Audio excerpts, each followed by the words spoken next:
The Rocky Mountains are a dazzling example of what our planet can build. And they're still in their youth. Geologically speaking, they're like 80 million years old tops. But as it turns out, Earth had some practice because it's on its second round of Rocky Mountains. That's right, an entire mountain range grew and then vanished more than 100 million years ago. If that's the case, how do we even know it was there?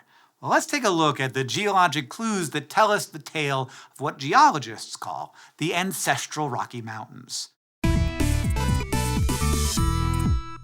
So our story is going to start in Colorado, not far from the famous Red Rocks Amphitheater. Here, along the side of a path, you will encounter a boundary between two different types of rock. There's even a handy plaque pointing it out if you don't stare at rocks as much as geologists do. Alright, so there's two rocks touching. What's the big deal? Well, according to some slowly decaying radioactive atoms in the rocks on one side, they are over 1.7 billion years old. And according to trace fossils on the other side, they're a mere 300 million years old. In other words, roughly a quarter of our planet's entire history lies between these two rocks, completely absent from the geologic record. Now, the rocks on the older side of the boundary are sometimes called the Idaho Springs Formation. They began as sediments and lava on an ancient supercontinent called Columbia. Despite the world map looking completely different than today, Columbia contained the same continental cores, called cratons, as our modern continents. But 1.7 or so billion years ago, these cratons were still forming. In fact,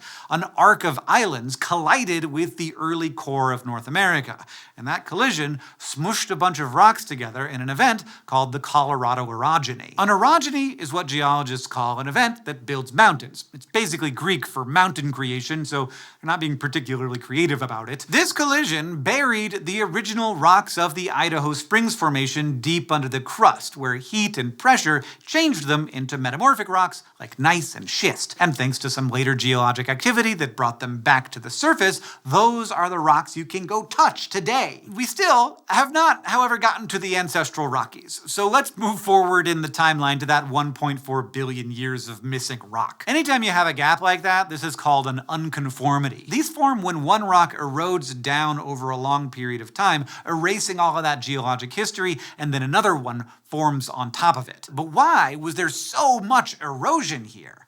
Well, one hypothesis is a global cold snap, aptly named Snowball Earth. This was a period of two globe-spanning glaciations that took place between 717 and 635 million years ago. The longer of the two could have covered the entire planet in ice for nearly 60 million years. And during this time, the ice sheets scraped across the continents which had just broken apart from another supercontinent called Rodinia. One study estimates that the ice could have removed as much as 5 kilometers of rock. That's about 12% of the average continent. Now, this is just one hypothesis that explains this particular unconformity. There is a lively debate out there amongst geologists around what erased such an enormous chapter from Earth's proverbial history textbook. But whatever the cause, eventually that erosion ceased and the fountain formation appeared. This is the iconic red sandstone that Red Rocks Park is so famous for. In contrast to the Idaho Springs Formation's metamorphosed rocks, sandstone is a sedimentary rock made of tiny grains that first eroded from another rock, then got squished into something new. Specifically, we're dealing with an Arkose sandstone, which means it has a high concentration of the mineral feldspar. Feldspar is found in granite and gneiss, so that's a clue to where the fountain formation's ingredients came from in the first place. There are also larger chunks of granite and gneiss mixed in amongst the tiny grains. That tells geologists all the ingredients to make the fountain formation were deposited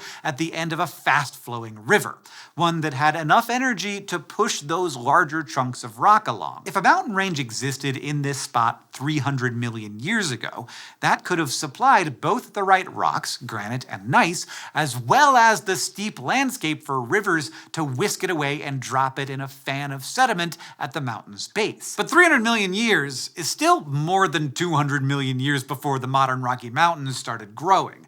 So we need another mountain range to explain the fountain formation. Enter the ancestral Rocky Mountains. Actually, stay there, ancestral Rocky Mountains. I have to show everybody a quick ad first. This SciShow video is supported by Delete Me, the hands-free subscription service that removes your personal information from hundreds of data broker and people search sites. SciShow's executive producer, Nicole, signed up this year and said it took less than 10 minutes to enter her information and get the process going. Since then, she's found the dashboard super easy to understand. After all, it's not just a one-time service.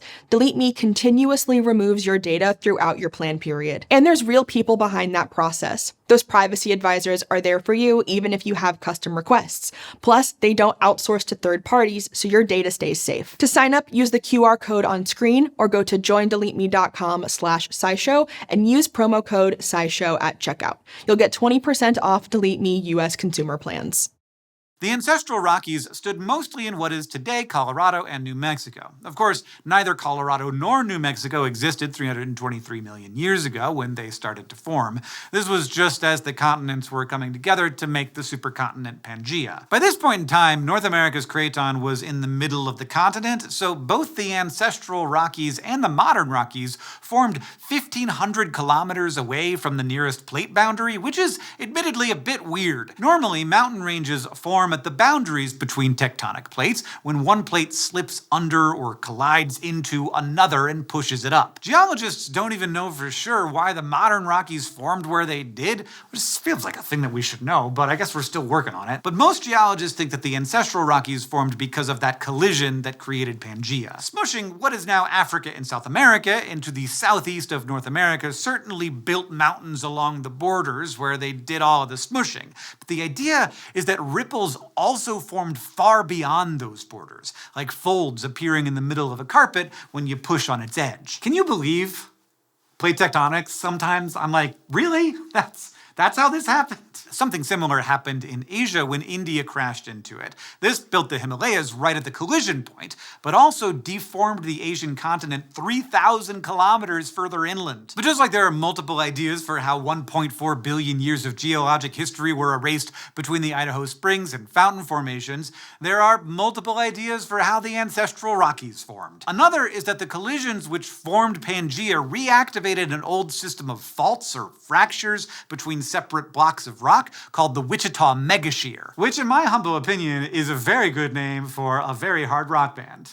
They could open for Kansas. The collision caused blocks of rock to start sliding along these old faults again, piling them up over time, and if you get a big enough pile, that's a mountain. So the ancestral Rockies probably started growing more than 300 million years ago, but sometime before 275 million years ago, the forces pushing up mountains in the middle of North America abruptly stopped. And without that assist, the ancestral Rockies were at the agonizingly slow mercy of erosion, which ground them down to nothing over the next 100 million years. Eventually, a new set of mountains would rise in its place, but the legacy of the ancestral Rockies isn't completely lost to time. The sediment from their erosion flowed into basins across North America, creating the right conditions to trap oil and gas. We humans eventually came along and found this very useful, to make a bit of an understatement, honestly. And of course, there's the striking Fountain Formation, which is just the right age